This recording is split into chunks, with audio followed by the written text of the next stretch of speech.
જય સરદાર। મારું નામ અતુલ માવાણી છે। હું ચરખડી ગામનો વતની છું। લેવા પટેલનો જ દીકરો છું હો।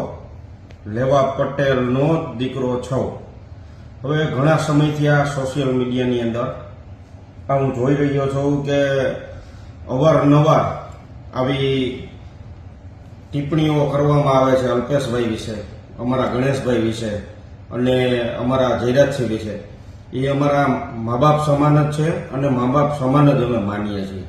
હું તો જીગીસાબેન તમને ખાસ એક કહેવા માંગુ છું કે બેન, તમે એકવાર ચરાખડી ગામ આવો અને આપણા લેવા પટેલને હું બૈરાઓને અસંખ્ય ભેગા કરી શકીશ અને બહેનોને પૂછો કે ખરેખર તમે અહીંયા ડરો છો અને વિકાસ શું છે, અમારા ગણેશભાઈ શું અહીંયા અમારા કામગીરી કરી રહ્યા છે, શું કામગીરી નથી કરી રહ્યા, છતાં તમે આવી ટિપ્પણીઓ કરો છો। તો અત્યાર સુધી આ એટલી કોરોનાની મહામારી ગયું, આ બધા વાવાઝોડા ગયા, તો અત્યાર સુધી તમે બેન હતા ક્યાં? અને તમે એક બાજુ એમ કહો છો કે અમારા પાટીદાર સમાજનો પ્રશ્ન છે। તો હાલો હું તમને કહું છું બેન, મારા ઘરના હોતે આવશે તમારી સામે અને હું તમને ચેલેન્જ મારું છું કે તમને રણચંડી તમારા માટે હું તૈયાર જ રાખીશ। હાલો તમે એકવાર ખુલ્લા દિલથી બેન આવી જાઓ, હું તમને બેન જ કહીશ।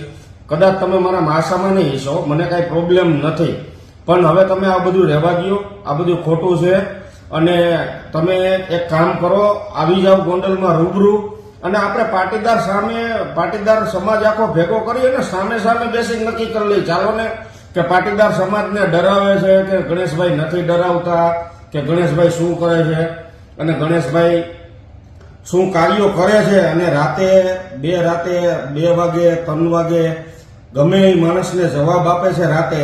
તો એક પટેલની નાયક માટે હું એમ કહું છું કે લેવા પટેલના દીકરા માટે એક સારું કામ કરી રહ્યા છે।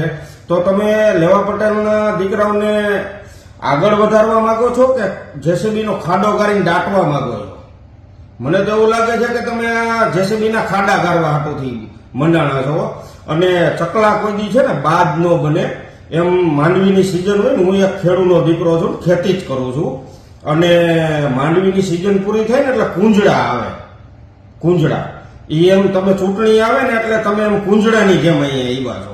આ બધું રહેવા દો અને એકવાર તમે આવી જાઓ, હું તો કહું આપણે સામે બેસીને બધું નક્કી કરી લઈએ કે ભાઈ હાલો ને સમાજ ભેગો કરીએ। તમે કહો છો ને પાટીદાર સમાજ તમારે એકનો છે? અમે કોઈ બીજી નેકમાંથી આવી છું, હું પાટીદારનો જ દીકરો છું।